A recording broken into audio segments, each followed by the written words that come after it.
Hello everyone, this is Bertina Amy here and welcome back to my channel. If you're new here, please smash that like button and subscribe for more videos. For this video, I thought I would show you how I made this cute DIY panda gift bag. And of course, this concept could be applied to any other theme for birthday parties.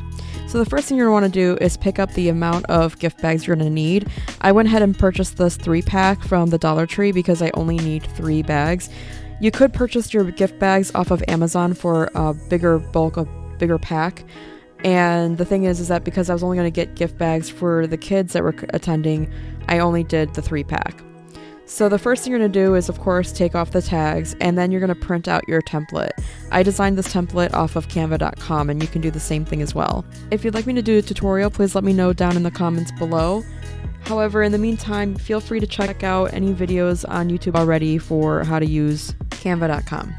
So once you are satisfied with your particular template, go ahead and print that out. I would recommend printing that out onto shimmery cardstock. There's something about adding a shimmer to your design once it's printed that just gives it something extra. I just can't really describe it, but I highly recommend that. Once you have it all printed out, make sure to cut it down with your paper cutter if you have one. You can also, of course, cut this down with a pair of scissors.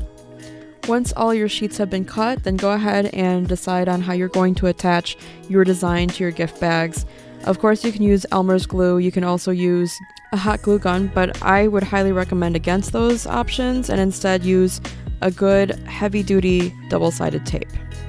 So all I did was go ahead and put double-sided tape on the back end of the design and just only on the edge surroundings or perimeter of the edges, if you will, and I just used that to stick right onto the center, as close to the center as I could, of the gift bags. And once I did one side, I did the other side, and then I completed that with all the other bags as well, and then that's when it was done. If you enjoyed this video, please like, share, comment, and subscribe for more, and we'll see you in the next one. Thanks for watching. Bye!